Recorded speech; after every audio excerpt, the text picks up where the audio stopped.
They said that I had no chance. They tried to fuck up my plans. Ayy, like Khaled felt like we the best.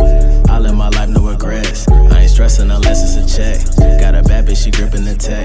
Wanna fuck us, so her, that's a bet. When she see me, have her dripping. What's good, everybody? It's your boy Wavy. Stay Wavy TV. Click that subscribe button, thumbs up the video, leave a comment after the video. I want to talk to y'all about some NBA basketball. So we already know that the Denver Nuggets shockingly beat the Los Angeles Clippers in 7 games after the Clippers was up 3-1. Each of those games, the Clippers were up by at least 15 points, but somehow the Nuggets still found a way to get the job done and get these guys the fuck out of the bubble. Congratulations to the Denver Nuggets. Shout out to Jamal Murray and Nikola Jokic. Played fabulous, great basketball. But I want to talk specifically about Paul George, right? Now, for the third year in a row, for the third season in a row, we've seen Paul George fold under pressure when it's time for Paul George to show up in the playoffs, right? And how I feel at this point is this next upcoming basketball season is the last year that Paul George has to prove that he is still an NBA superstar in the National Basketball Association, okay? Because we've been calling Paul George a superstar since he went up against the Miami Heat and LeBron when he was on the Indiana Pacers. And he played fabulous basketball when he was on the Pacers when they went up against the Heat. But it seems as though that once Paul George requested to be traded and he went to OKC, Paul George has still played superstar level basketball during the regular season. But when it comes to the playoffs, he turns into George Paul. He turns into Pandemic P. He turns into off the side of the backboard. You know what I'm saying? We seen Paul George shoot a 3 that hit the side of the goddamn backboard in Game 7 against the Nuggets when they needed him to knock down that shot. Okay? He didn't help Kawhi Leonard at all this year in the playoffs. He came out publicly and was saying that he was going through depression and he even thought about leaving the bubble if it got bad enough. And what's interesting is this all started right after the whole situation with Damian Lillard and Patrick Beverley where, they were going back and forth. Paul George and Patrick Beverley were clowning Damian Lillard for missing a free throw. And then you see Damian Lillard's sister come out and say, Paul George, you impregnated a stripper and you married her. You have no reason to be talking about my brother Damian Lillard. And ever since then, we've seen Paul George play horrible. Now, does that have something to do with it? Maybe, maybe not. But I just find it weird that Paul George started playing bad right after that situation. And at this point, I believe that Paul George only has one more season left to really prove himself and show that he's a superstar.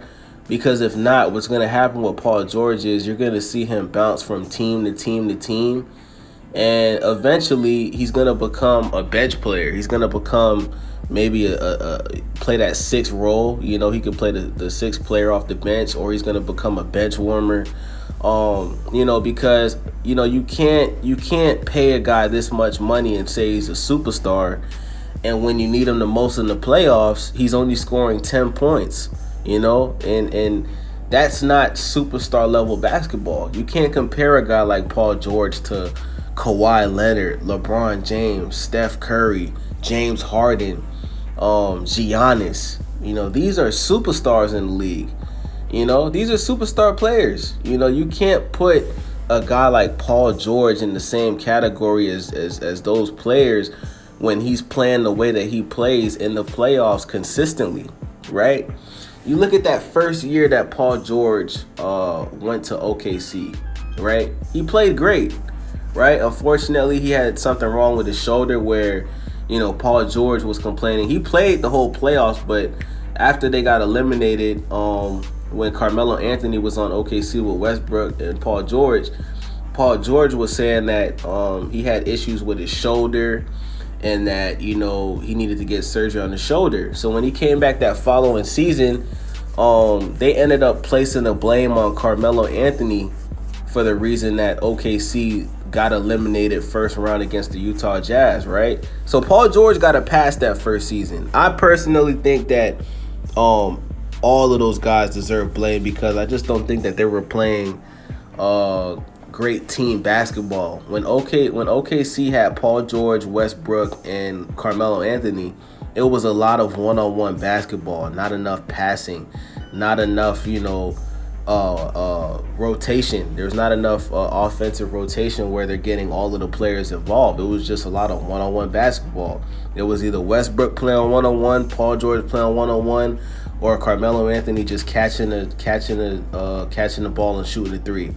And when you play like that, it's not going to work. It's just not going to work because you have three guys that play the same way. And nobody's willing to just share the ball more. It's just not going to work. So with that being said, after that season, Paul George and Westbrook, they went up against the Portland Trailblazers, and Damian Lillard hit a three from the NBA logo in Paul George's face. At the press conference, Paul George said it was a bad shot, but whether it's a bad shot or not, bro, he hit it. And Damian Lillard has proven that he can hit that shot consistently. So when you have a guy that has range like that, that's consistent, it's not a bad shot, right? If somebody like, Giannis shot a three like that from the logo when he made it, that could be considered a bad shot because we all know Giannis isn't a great shooter, right? Especially from the three-point line and beyond. He's not consistent yet at this point in his career with that shot. It's something that he has to work on. So after that, Paul George gets traded to the Los Angeles Clippers, and everybody predicts that the Western Conference Finals is going to be the Los Angeles Lakers versus the Los Angeles Clippers, right? We all agreed that that was going to be the series of the season, right, for the playoffs. And we seen Paul George play like absolute garbage, right? Garbage. I mean, I've never seen Paul George play this bad in the playoffs, and I was shocked. And to see this guy come out and say that, he thought about leaving the bubble and he was depressed and he was going through it. Paul George has really proved to be mentally weak. And if you're going to be a superstar basketball player competing for a championship, you cannot be mentally weak. Okay? I feel like if you were going through something before the season restarted, bro, just stay your ass home. The Clippers probably could have won without you because the way that you played, that hurt the team. Kawhi Leonard had to really put that team on his back and try his best to, get the job done, but unfortunately it wasn't enough. Lou Williams played bad as well. But we all know that Lou Williams didn't want to come back to the bubble in the first place, right? He should have stayed his ass home too. Montrezl Harrell played very good. Patrick Beverley played very good.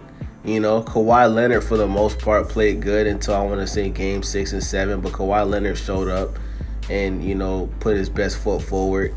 But Paul George just looked horrible, man. He just looked horrible. Horrible. You know what I'm saying? And this is what got me fucked up. The fact that Paul George, after the Nuggets eliminated them, said at a press conference that he believes that him and his team didn't look at this season as a championship or bust situation. That's a lie. That is a lie. When you go out of your way to get a superstar player like Paul George, after Kawhi Leonard, reached out to you and said he wants to play with you, and then you have the bench that you have, because the Clippers have a great bench. You got Reggie Jackson, Lou Williams, Montrezl Harrell. They have a great bench. You know what I'm saying? And the Clippers have great defense. This is a championship team. I think everybody agreed that the Clippers had a better roster and was more tough than the Los Angeles Lakers. You know what I'm saying? For Paul George to say that lets me know that there's something going on with Paul George. Not with his game, but in his head. And I think that Paul George is starting to let the pressure get to him. He's hearing what people are saying. He knows that people are questioning his playoff performances. He knows that people are questioning his skill set. And most definitely, Paul George at this point in his career, he's questioning himself, right? And this next upcoming season, after this next season, Kawhi Leonard and Paul George, they both have an option to leave the Clippers, right? So if they don't get the job done next season, it's going to be tough for Paul George, man. It's going to be very tough for Paul George because no team is going to want to pay all of that money to get a quote-unquote superstar that's not going to show up when they need it the most. Because at that point, you are not a superstar. You are just a star, right? We have plenty of stars in the NBA, right?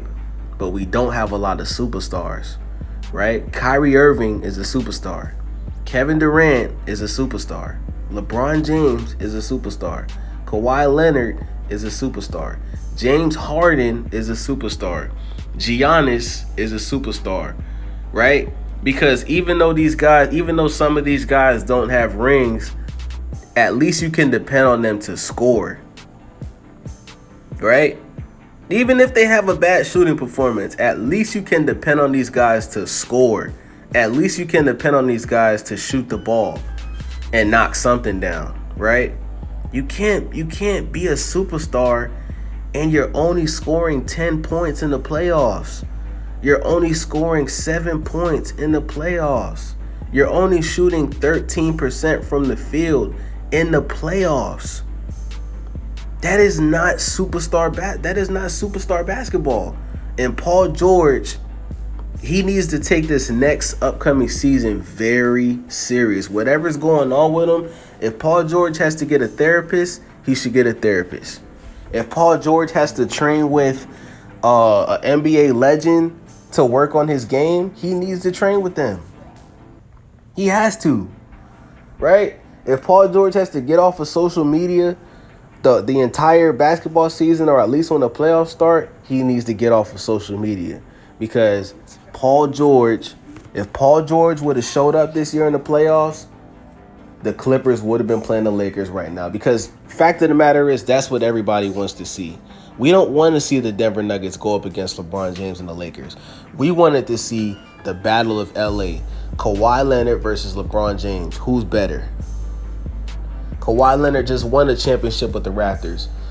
We wanted to see Kawhi versus LeBron. Who's the best? Who's going to put the team on their back and get the job done? That's what we all wanted to see. So with that being said, let me know what you guys think. Do y'all think I'm going too hard on Paul George? Do y'all agree? Do y'all disagree? Let me know in the comment section and I will reply to you. It's your boy Wavy. I'm out this bitch. Skirt.